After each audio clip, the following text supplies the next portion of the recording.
Hello friends, my name is Tanmay. Today our topic is Things Read Book. This topic was why do we need a book on practical thinking? The human brain is the most important tool we have. It's more important that any technology, device or instrument. Robert Greene, the author of Merge Mastery, put it best: if there is any instrument you must fall in love with and fetishize, it is the human brain, the most miraculous, inspiring information processing tools devised in the non-universe with a complexity we can't even begin to fathom, and with dimensional powers that far outstrip any piece of technology in sophistications and usefulness. However, there is a one problem. We are born with this great tool, but we don't know how to use it properly. We are highly impractical. We think that we are good thinkers, but research paints different pictures. Is we think we make practical decisions that we base on logic, but that's not the case. As Dan Ariely, authors of predictable irrationality, writes, we usually think of ourselves as sitting in the driver's seat with ultimate control over the decisions we made and the direction our life takes. But alas, this perspirations has more to do with our distress with law we want to view ourselves than with reality. It's safe to say we are not a practical thinkers. The proof of that is the list of more than 100 cognitive biases that scientists have found over the last century. We often make decisions based on gut feelings, emotions, and without having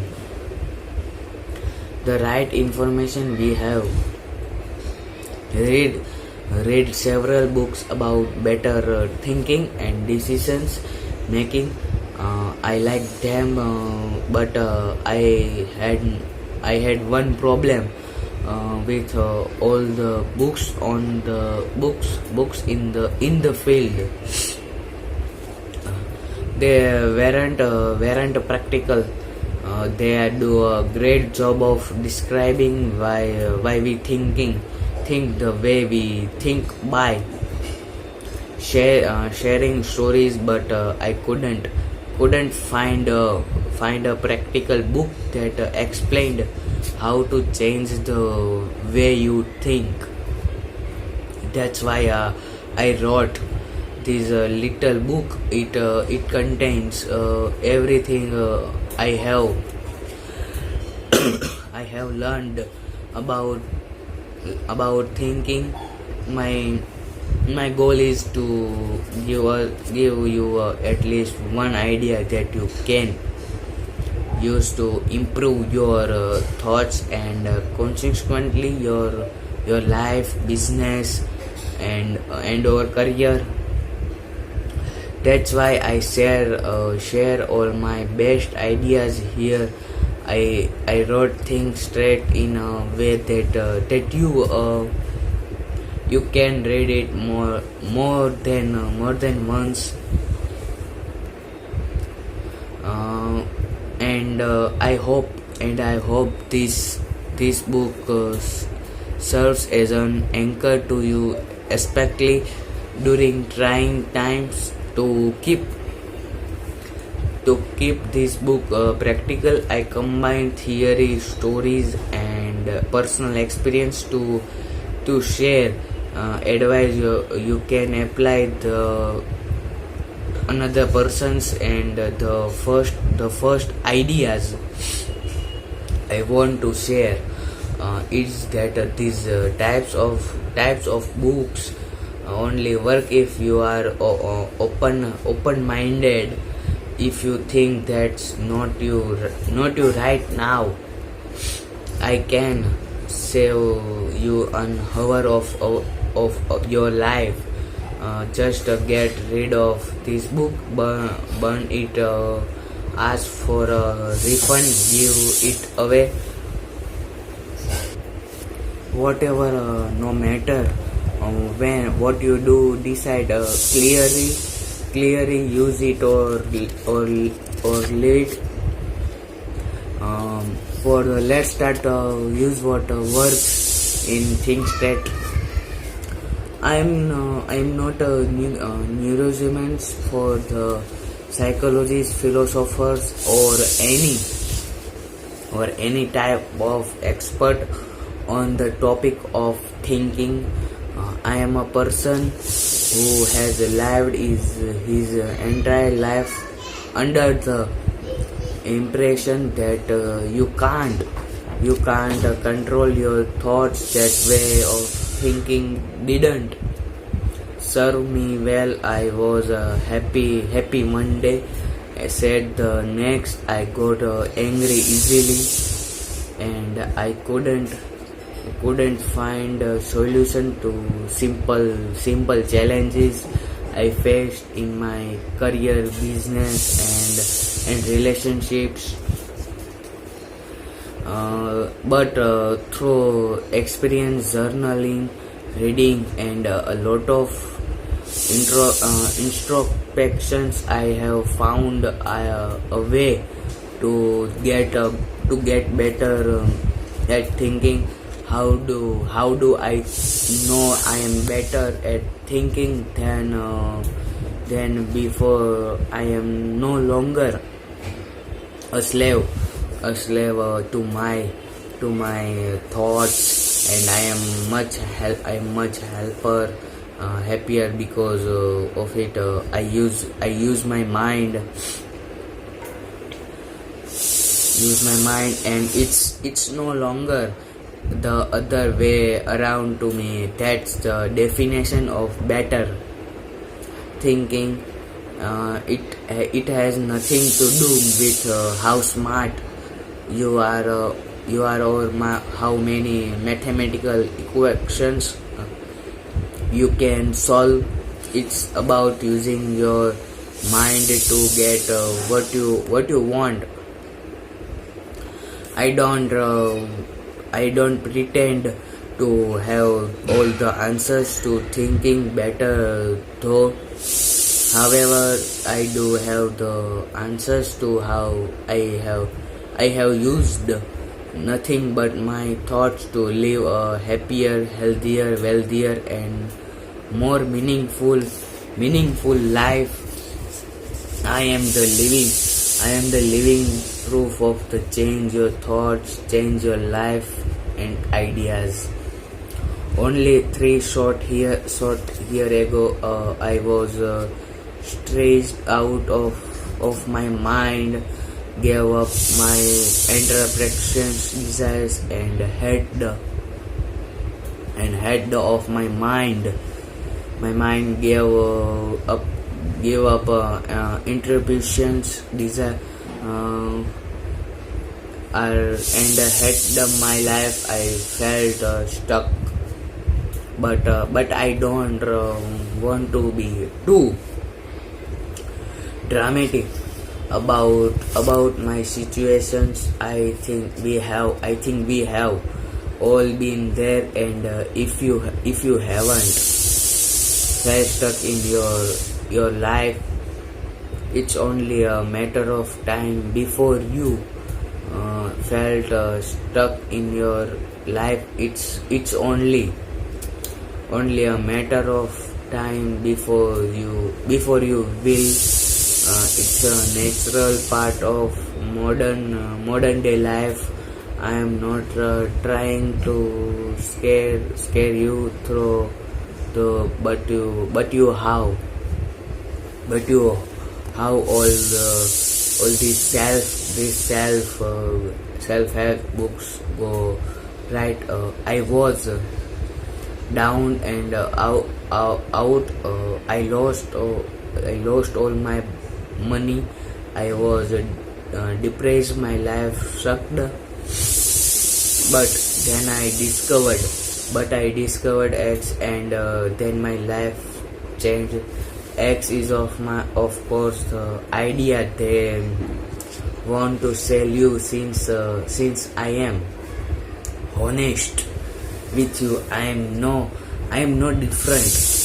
For example, in this book, I want to sell you on the idea of useful and useless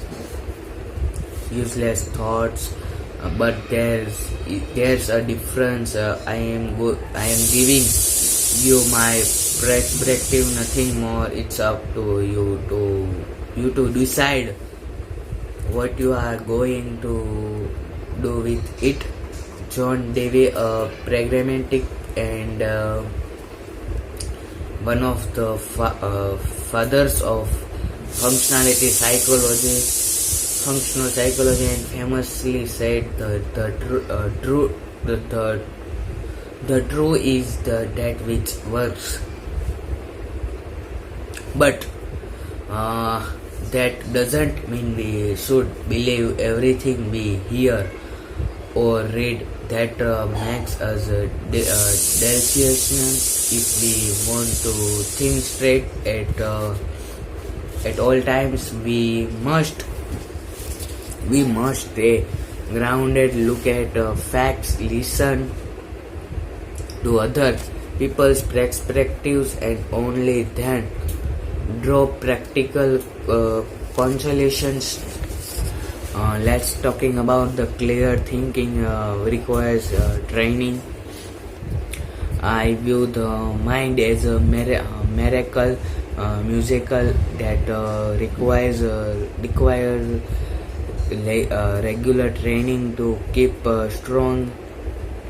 One way to train your mind is by learning new things, but I always thought that learning ends when your education ends. For some, what's when they leave high school.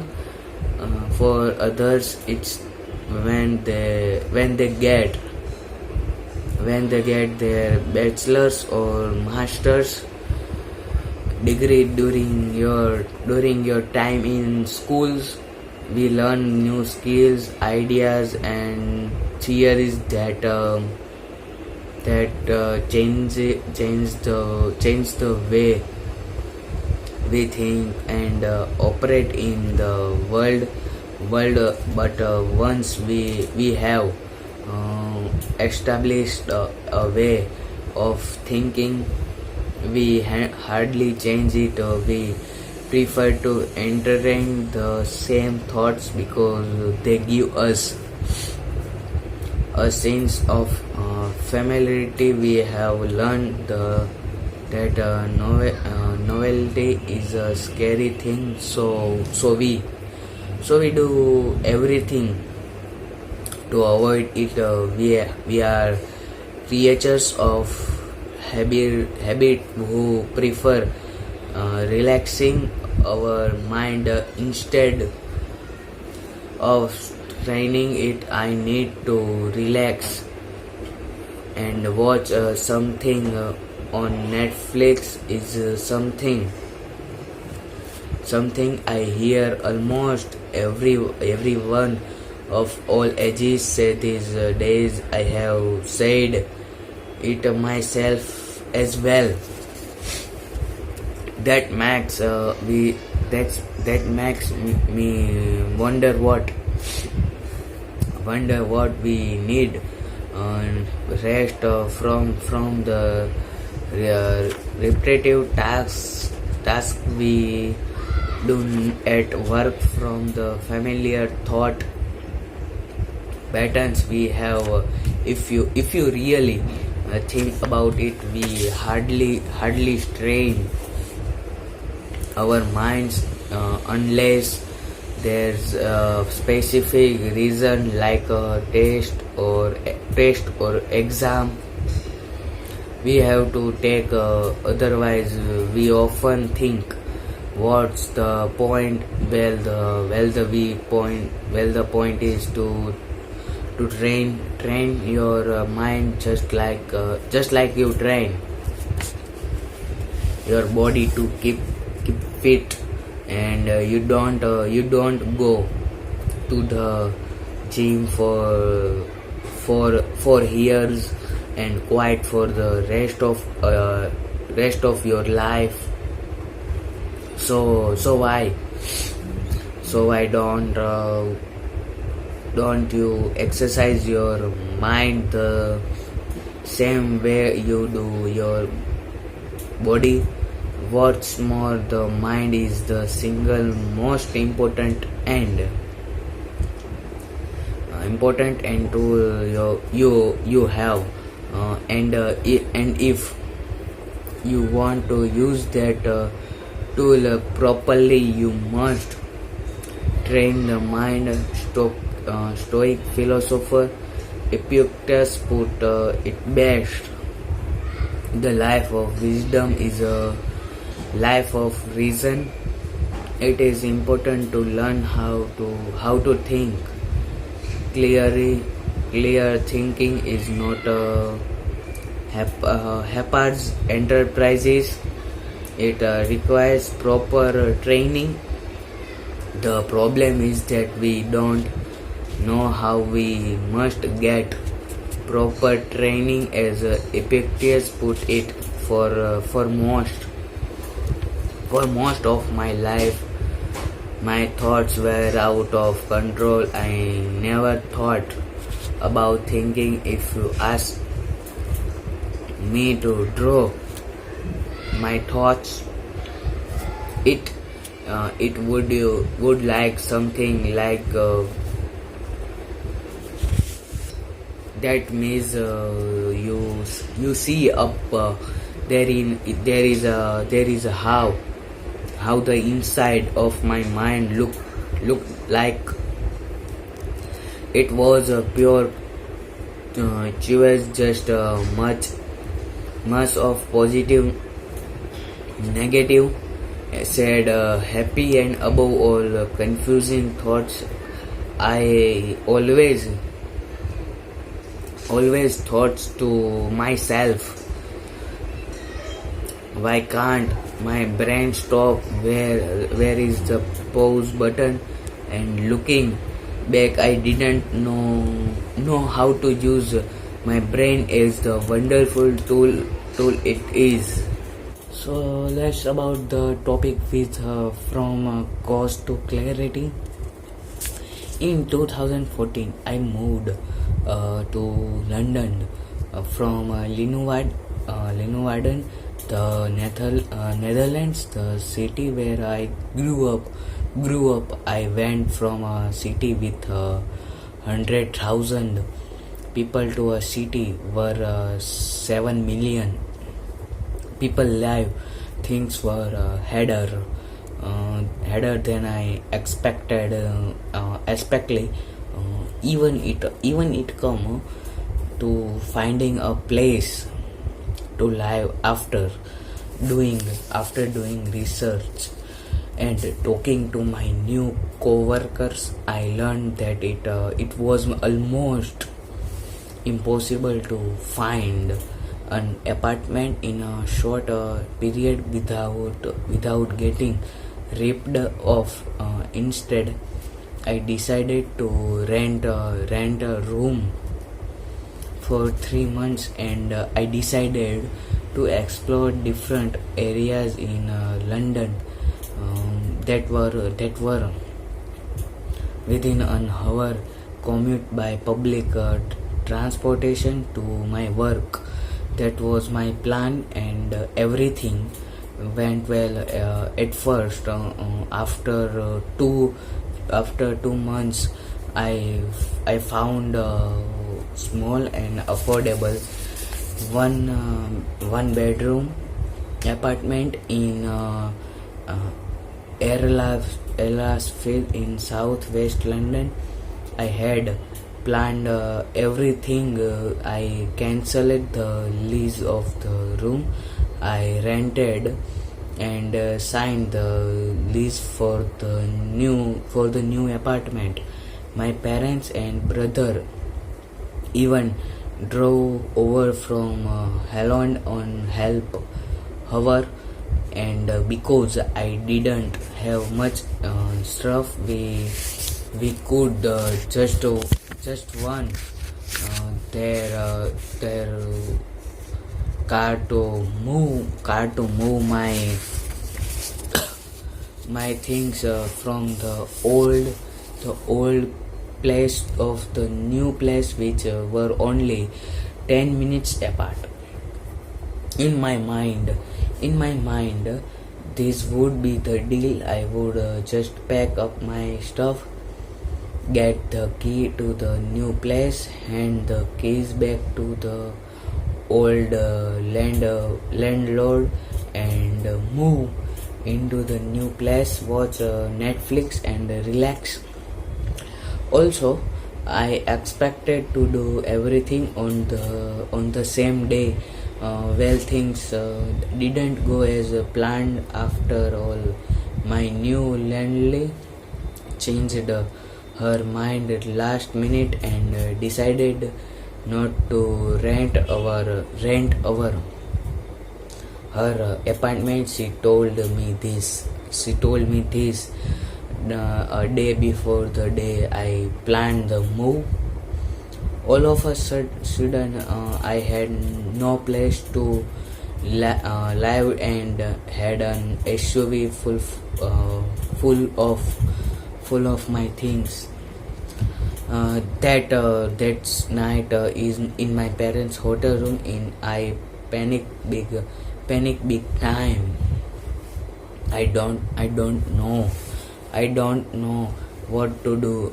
I have no place. My stuff is in van.